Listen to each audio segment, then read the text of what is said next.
Hi again everyone, I'm Ollie Matthews. This is the Narcissistic Resistance, and this resistance video is sponsored by contribution from Michelle, and here's her story. Hello Ollie. My parents had been fighting all night when my mom went into labor with me, 8 weeks premature on a Friday morning. I was soon put in intensive care at the urging of my grandfather, who was a family doctor himself, and friends with the obstetrician. I had a small defect on the valve near my heart that is common in premature babies. Since I wasn't initially in intensive care, I don't think this was the reason.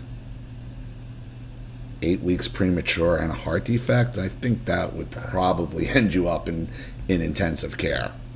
I mean, I don't know anybody who wouldn't. I mean, with infants, I mean, they go in intensive care even back then. With a heart defect? My father went behind my mother's back and branded me with the name of the woman they had been fighting about. What? So he just named you after this woman that caused your mother to go into labor? Slapped the name on the birth certificate and that's it? I think my grandfather was worried about my safety. The following Sunday was Mother's Day, and the card he sent was signed by name from him, Amy, my older sister, and me with this woman's name. I think my father meant to leave my mother that day. I think the card was intended to be the punchline. They stayed married, my name was never changed, and they had another daughter together 2 years later. The three of us fought like sisters do. Plus extra because taking out frustrations on someone less able to defend themselves was modeled by our parents. So the hostility ran straight downhill. Every school day breakfast was our fight club. I remember Amy doing her level best to antagonize me, and then I'd have a privilege taken away for responding in kind. At that point, Lisa would start imitating Amy.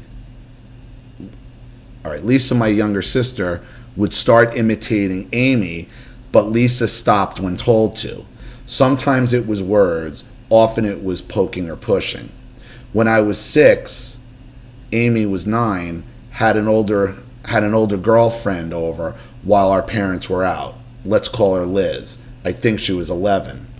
They told Lisa and I to stay downstairs, but I was listening on the landing. I don't know what Lisa was doing. Together, Amy and Liz stacked Mother's closet and jewelry box playing dress up. When Mom and Dad got home, Liz had just left. They yelled at all of us to go to our rooms. Liz ran into mine for protection, I think. From inside my door, I clearly heard Amy state, "I didn't do it." I was mad. I knew she was looking to pin it on me. I had an idea. I stepped into the hallway and said, "Liz did it." Mom phoned Liz's mother and started yelling about all this, but got hung up on.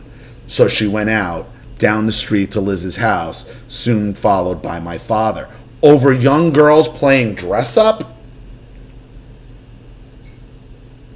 Your mother, no wonder she got hung up on, because if somebody called up and said, "Hey, your daughter was over my house playing dress up," we left young girls. We left a 9-year-old, a 6-year-old, and I guess a 4-year-old in the house alone.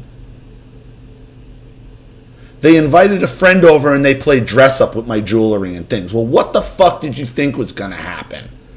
Only a narcissist will try to, and this is what they do. They try to make mountains out of molehill. And it was more about you guys than her.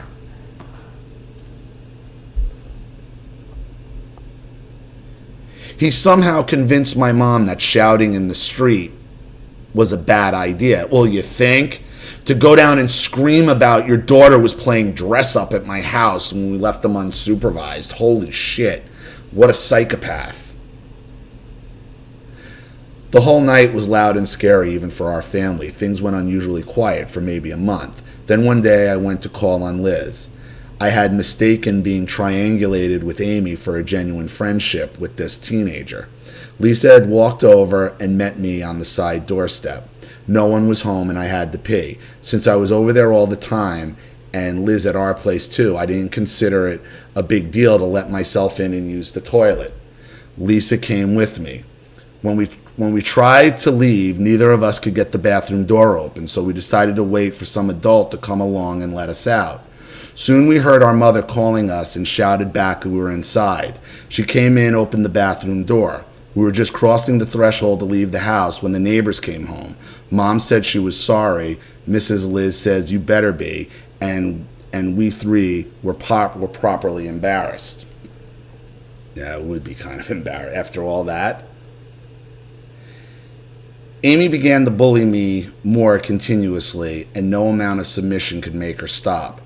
Our parents decided Amy and me fought too much to tolerate, and that I had to sleep in her bed with her for a month in order to fix it. What?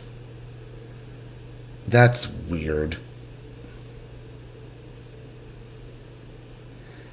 Amy wouldn't let me sleep, and I complained to my parents. They moved my bed into her room in response.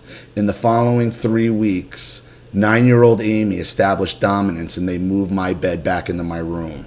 I told my mom that the only games Amy would play with me were pretending I was a horse and trying to jump over increasingly high barriers she made, or pretending to be a boy, which eventually led her lying on top of me, once trying to force her tongue into my mouth. I'd had enough. I told my mom I didn't want to play with her anymore. If she's doing that at 9, something was happening with her. Maybe with Liz, since Liz was the older girl. The following summer, Amy went to camp for a month, and the year after that, I was allowed to go too. The year after that, all 3 of us went to the camp while our parents went to England and France. Dad was a salesman in business was good, I guess. All 3 of us continued with daily hostility and petty bickering that sometimes escalated into hitting or chasing. The sound alone was misery. Well, I could have met 3 sisters. I'm sure it sounded a lot like my mother's house growing up with her and her 2 sisters and my grandmother. It's just a nightmare. I always loved reading and going to libraries. The house we moved to the year I was 9, 1984, was a 4-minute walk from a small public school right next to a beautiful little library branch. That's not the school we were sent to, and I knew that before the move. My first day I was bummed and still sick at heart from all the upheaval of moving house. I missed the bus, and rather than drop me off, my mother drew me a map and told me to walk myself across a town I'd never been in. I think she was pleased that I didn't have the will to object. I was numb because I couldn't accept that she would forbid such a nice thing that she knew would be a source of happiness for me. 2 years later, all 5 of us went to Jamaica for March break, and they bought Amy a horse. I think she had some kind of secret over them. They didn't treat her with any more affection or respect than they did me or Lisa. If anything, they acted kind of embarrassed at all her minimal social skills because they caused them. Something happened with her that they feel guilty about, and that she knows about and has probably been holding over their head. The fact that she was laying on you, always on top of you, sticking her tongue in your mouth, leads me to believe something went on. They know about it. The horse, Jesus Christ. Buying your daughter a fucking pony or a horse. I mean, is there any way to try to silence a kid or make up for something?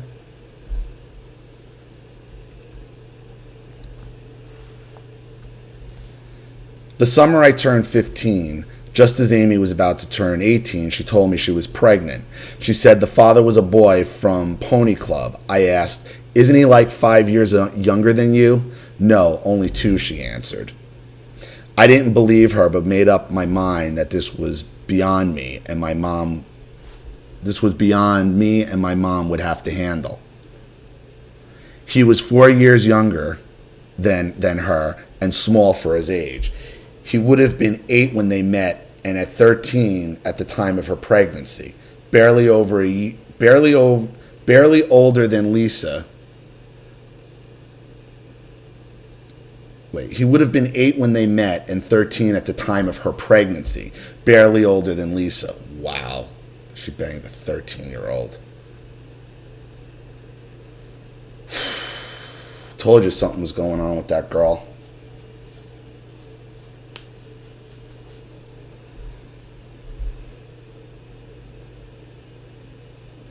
I could barely believe it, and it only got weirder. After my niece was born, my parents took his parents to court to order a paternity test. When the results came back positive, my mother came home in a smug mood. She bragged about having taken the opportunity to say to his mom, "I always knew your son was a little worm." 13-year-old? She was 18. Are you going to blame the 13-year-old? Rather than come up with my own reaction, I fell in line, saying nothing, staying numb and sullen. When the kid turned 18, Amy sued him for child support, though I don't know what came of it. As I write this, I recall an overwhelming feeling of hopelessness, loneliness, as bad as anything I felt as an adult. I think that's why at 16 I went after a boy who was almost 4 years older than I, and in one of my classes. I could tell he was really smart, and I later learned from his home life was at least as troubled as mine, and likely more so. I woke up the day after he and I had sex, smothered in regret and shame. This boy was a stranger to me. What had I done? I tried to sneak around to see him, but it was pointless. Amy had a constant eye on me. She loved to lie in wait and then report back to our mom. This was no different. I told him I didn't want to be his girlfriend anymore, but not why. It was nothing to do with him, none of it. I stopped eating and barely slept. It was like the movie Groundhog Day, me looking at the world as if I were underwater, nothing new, nothing interesting. Eventually, my parents sent me to the same psychologist they went to with Amy while she was pregnant. We took a road trip to Massachusetts, but I kept feeling the same. I described my intrusive thoughts as hearing voices and was referred to a psychiatrist. He put me on an antidepressant, doubling the dose every week with no effect. After a month of this, I woke up feeling a little off and unable to talk at normal volume. I was shouting but not angry.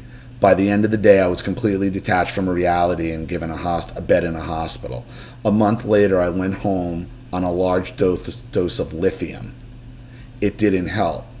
It just made me too lazy to notice how I felt. I started seeing an adolescent psych team as part of a medication study. We were operating under the impression that I was bipolar. For the next 5 years, I was prescribed huge quantities of drugs in combinations of 3 to 5 kinds. They had serious side effects. I was getting my liver checked weekly, my hair fell out, my joints got stiff, I developed tremors in my hands. I could barely stay awake and I was unable to control my appetite. I got fat and covered in cystic acne too.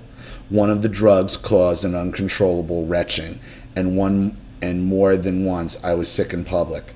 My habit of talking out loud to myself got worse the more isolated I was, and when I asked my psychiatrist if she knew why I did this, she asked me to write down anything about my childhood that seemed odd or out of place.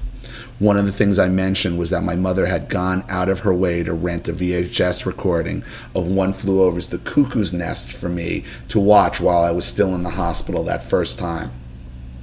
I had meant to illustrate that she had an irreverent sense of humor that she shared with us. I also mentioned that I had an involuntary tic where my ankles twitched when I felt intimidated. Both parents and both sisters were contriving to get me alone so they could ask intrusive questions and make accusations for the sole purpose of activating the foot wiggle. It's exactly when humans make a happy face and talk nice to their dogs because they want to see the animal wag its tail for them. I learned to preemptively wiggle my feet when I saw them coming.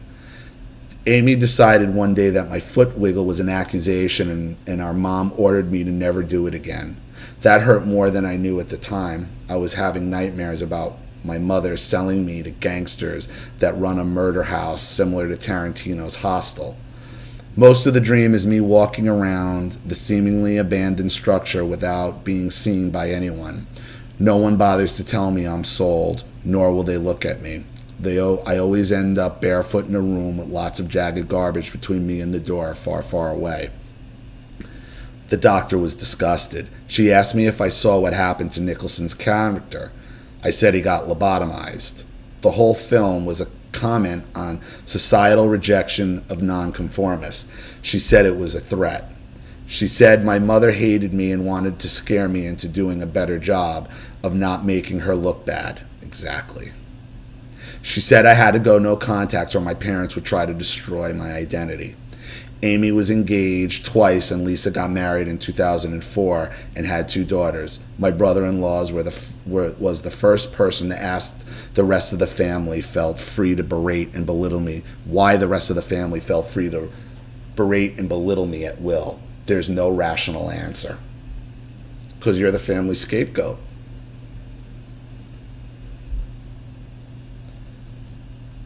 In spite of all this information, it was decades later that I had any insight. I had the same psychiatrist for more than 10 years. He's the head of psych at the local hospital, and he uses me for narcissistic supply. He always has. I just couldn't see it because even though I knew I had PD parents, I didn't truly get what narcissistic supply was. Oh, NPD parents, I truly didn't understand what narcissistic supply was. Working in a family-owned business for 3 years opened my eyes. I think the key for me was observing people gathering their narcissistic supply who I didn't have any emotional investment in believing the best of. Now that I know how petty a disordered individual is willing to be, and for no other gain but someone else's momentary discomfort, I can see when I'm being squeezed for a reaction. This is a doctor I see every other month, so it isn't surprising I didn't spot it. When I answer is "How are you?" his response is to listen, maybe validating a particular emotion, and then there's the kicker. "Well, you see, Michelle." And then he patiently explained how my impression of my own experience isn't quite correct. When pressed, he offers an alternative course of action. This alternative is so useless, so stupid that it strains credibility that he's not kidding. I think he likes having special privileges to talk me out of my own reality, and I think he gets a kick out of the idea that I would not change my plans on his say-so. I left his office feeling better, only the same and frequently. I never left his office feeling better, only the same and frequently worse. I did think he was out to help me. He wasn't. I told him I was being sexually harassed at work and that I intended to start keeping a log of every shift. He said that would become obsessive. And since creative writing was a hobby of mine, using the written word this way would spoil the fun of it. I kept a record anyway. That's weird. A lot of these therapists, and it's like they claim to be narcissism experts, and it's only because they're narcissists themselves. Or you get the therapist that is so infatuated with your story, they can't get enough of it. They can't get enough of you. They become like your fan almost, and they want to keep it going for their own supply and their own, like you said, monetary gain.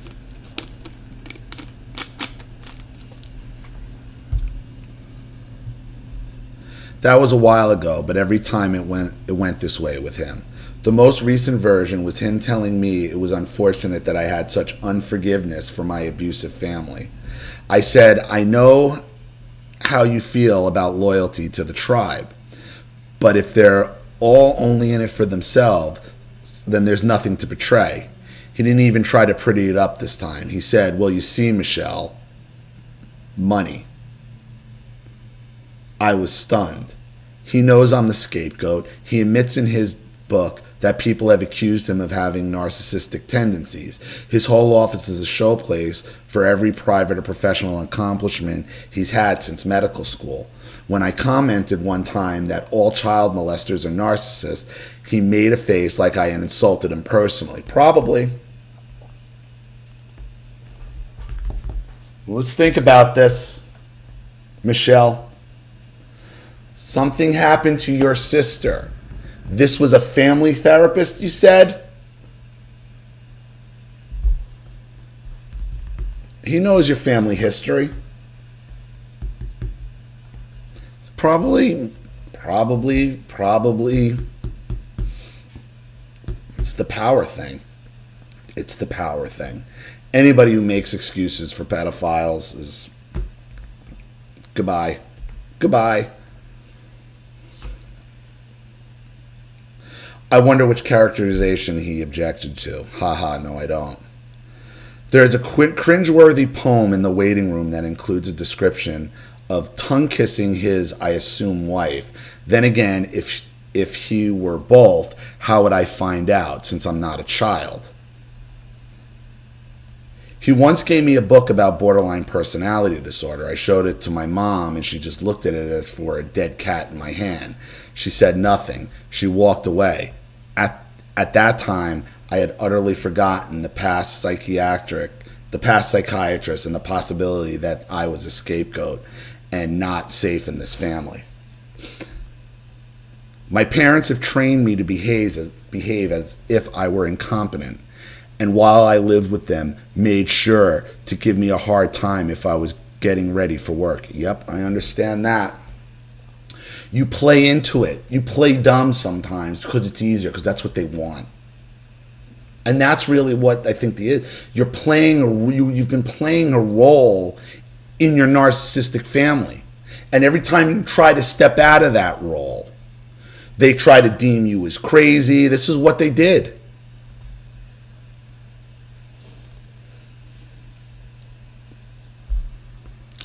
The longest I have ever held a full-time job is a month. At the time, I have a split reality. My intent is divided between saving myself and sabotaging myself. I fear happiness, safety, and success as much as I want it. I commit indirect self-harm by forgetting expensive or significant items in places they'll disappear permanently from. I've caught both Mom and Amy hiding my belongings as soon as I turn my back. Sometime in 2001, Amy and her then 10-year-old daughter moved to another town. A year, maybe two later, they moved back, and my parents said paid Amy's Visa card bill for hundreds of thousands of dollars. Since they are convinced they have successfully prevented me from developing my own future, they haven't. And that I have accepted my failure to thrive is because of this tragic mood disorder gene. I haven't. My parents have arranged a trust fund to care for me. It might as well be a trust fund of marshmallows or frogs, because both sisters have to give written consent for me to eventually use any of it. I can't even imagine the torture supply Amy would try to extract from me once it takes effect. If she's the one with the teen pregnancy and the evidence of inability to handle money, why did they arrange this for me? It's got to be hush money about the age of my niece's father or something similar. It's hush money for whatever they did to her. And I'm beginning to think you're involved with it too. Because all this seems like, bullying tactics to keep you quiet. Your whole life, your mother's sending you a dead fish. You're waking up with a horse head in the bed, like the mafia she's sending you a message. Your whole life is your mother sending you a dead fish, a decapitated horse head in your bed. Shut up and go along with it. Don't talk. Don't be a fucking problem. Something happened to your sister, and I guarantee you, if you press her on it, she's gonna lose it. And if you say something, you should say it like you already know it. I know why they do this. I know why they do this. Amy, I know why they do this. I know what you guys are hiding. Watch how she... What? She'll spill it on her own. She'll spill it on her own, I guarantee it.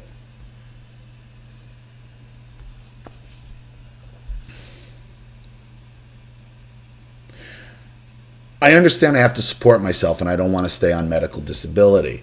I have been low contact for several months and the memories keep breaking open like poison bath beads under a sun lamp. I want to get deprogrammed, but I don't trust mental health professionals anymore. I'm going to apply for a spot in both group and individual dialectic behavior therapy. I bought myself a phone and a plan. I think I should give back the modem, digital cable box, and cell phone supplied by my parents. Plus, I should look for a room for rent and another part-time job. This is a beautiful apartment in spite of the stereotypical noisy, entitled landlord. He's everything George Carlin famously says about baby boomers. In any case, having hundreds of dollars worth of help with paying rent on top of a phone and cable is too much. What can I expect if I do this? Will they take it as a challenge? Will they act threatened to find out if I have a phone number if I'm not giving it to them? I'm sure I have left out information. What are the angles to this story I'm too ashamed to look at closely? I'm willing to examine any truth, flattering or not, if peace is on the other side of processing it. Once you start withdrawing, because it seems like they have a lot of power and control over you, medically, financially, they're going to try to have you. They're going to try to have you committed again. Absolutely, that's what they do. That's what they always do. I gave you the angles that you're afraid to look at. There's sexual abuse in your family history. Absolutely 100%. Your parents are trying to cover for it. They're trying to make up for it with Amy because Amy remembers it, and I think they're afraid she's the one who's going to talk about it. And I would search real deep for yourself and think, like, did something happen? Is something going on? Something definitely happened with Amy. That's for damn sure. That's where all her aggression comes from.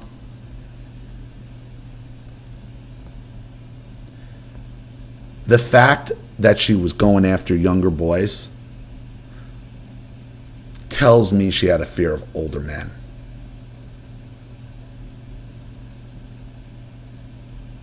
That's what I would think. How that relates to you, only you can answer that.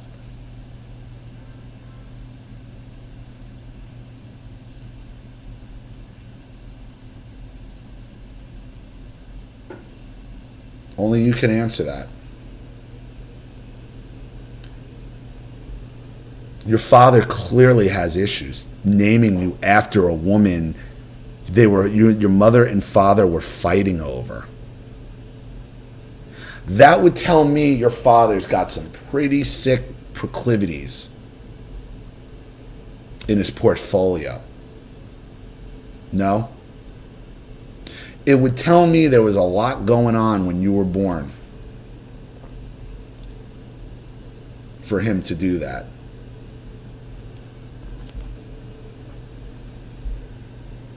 I own a secret that I had no part in creating. There is a deep stigma associated with an individual born of rape. And just so everybody knows, this is a follow-up email that I had to skip to because I saw there was one more thing. There is a deep stigma associated with an individual born of rape. I think the woman who carried me to term was the aggressor. The woman is 8 years older than my father, and the two were children together. His wife knew what the big deal was when she accepted the result. Me and the job of keeping me ignorant or at least quiet about all this. It's one thing to break my own confidentiality, But I think this is also the story of everyone that had to watch and now has this unspeakable moral injury of knowing it was wrong to foster me themselves. I am emotionally prepared for no contact. I'd like to tell Dad I feel he was the wronged party too. I won't though. So your mother is 8 years older than your father. Huh. So your mother's the aggressor in all of this. Your mother has a thing for younger boys and put it on your sister.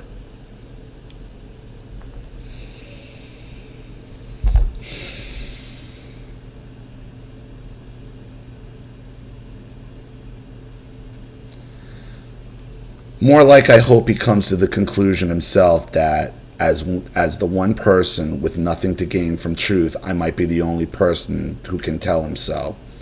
It was actually very clever of the woman in my family to find a way to be as bad as they liked, all the while blaming the men. For saying the wrong thing at supper, I got permanently demoted from precious female to morally excluded disposable male in the hierarchy of things. These people are cold. I want to be done with them. Michelle.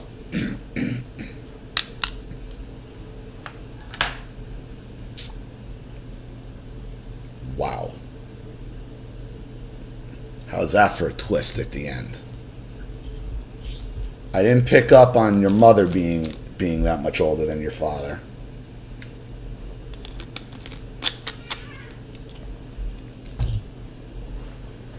Oh, are you two gonna start? Knock it off.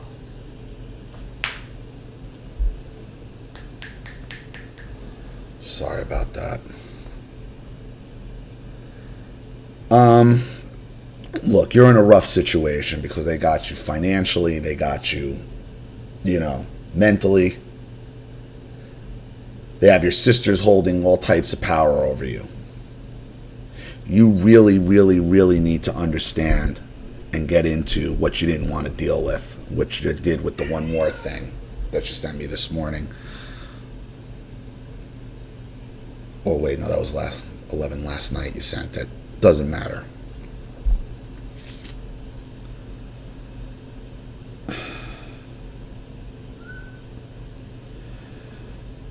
Your whole life has just been a threat to hide the family secret. So basically what you're dealing with is, you're going to hide these family atrocities, or I'm going to keep sending you dead fish. I'm going to keep punishing you until you learn. What I would suggest to you is to try to get away from them. If, you have a plan to get a room, do all that, do it. But expect the battle. Expect them to call you crazy. Expect them to try to have you committed. But I would call it right out. So isn't it weird how Amy at 18 got pregnant by a 13-year-old, and you, mother, are 8 years older than my father? What were the exact ages when all that went down?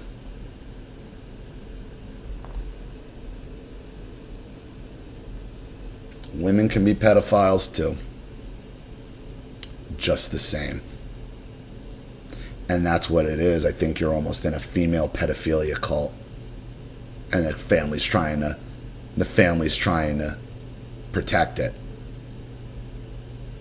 I mean, this one kind of threw me for a loop. So, you're in a tough spot.